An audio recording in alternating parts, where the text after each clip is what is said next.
میرے عزیز بھائیو، یہ حدیث شریف آخری زمانے کے ان خطرناک فتنوں کی طرف اشارہ کر رہی ہے جن میں انسان اللہ کی نافرمانی کو معمولی سمجھنے لگے گا، اور جب گناہ عام ہو جائے تو پھر اللہ تعالیٰ کا عذاب بھی قریب آ جاتا ہے۔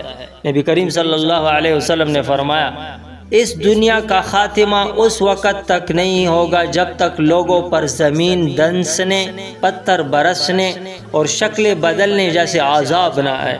صحابہ کرام رضوان اللہ اجمعین گھبرا گئے، عرض کیا، یا رسول اللہ صلی اللہ علیہ وسلم یہ کب ہوگا؟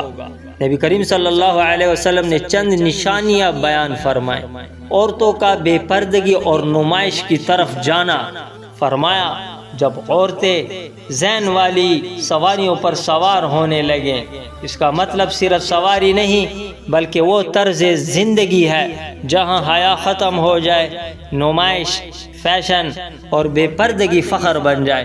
تو میرے عزیزو، اسلام نے عورت کو عزت دی، پردہ دیا، حیا دی، لیکن شیطان نے آج اسے حیا کو بھی بوجھ بنا دیا۔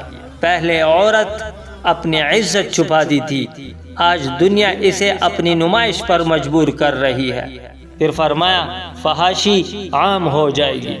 آج گناہ گھر گھر پہنچ چکا ہے، موبائل، اسکرینیں، انسان تنہا بیٹھا بھی ہو تو شیطان اس کے ساتھ موجود ہے۔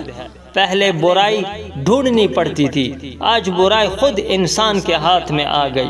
تو پھر فرمایا، جھوٹی گواہی جب عام ہو جائے گی، لوگ پیسے کے لیے، رشتوں کے لیے، مفاد کے لیے جھوٹ بولیں گے۔ حالانکہ نبی کریم صلی اللہ علیہ وسلم نے جھوٹی گواہی کو بڑے کبیرہ گناہوں میں شمار فرمایا۔ آج دیکھیے، عدالتوں میں، کاروبار میں، حتیٰ کہ گھروں میں بھی سچ کمزور پڑتا جا رہا ہے۔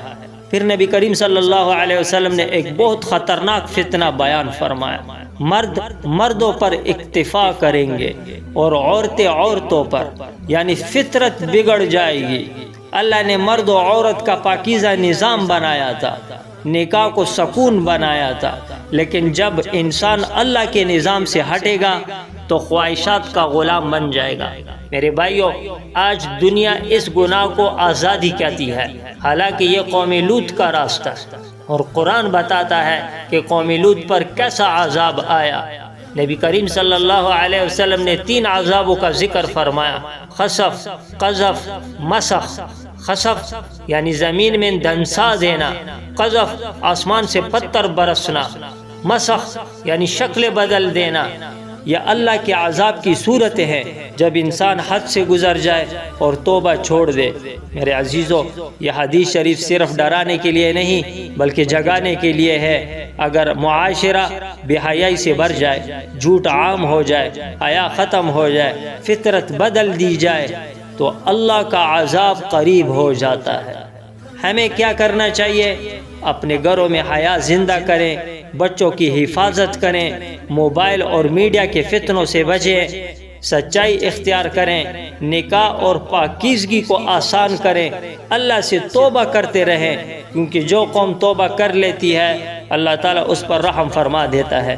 اللہ تعالیٰ ہمیں ہر قسم کی بے حیائی اور فتنوں سے محفوظ فرمائے اور ایمان، حیا اور پاکیزگی والی زندگی نصیب فرمائے۔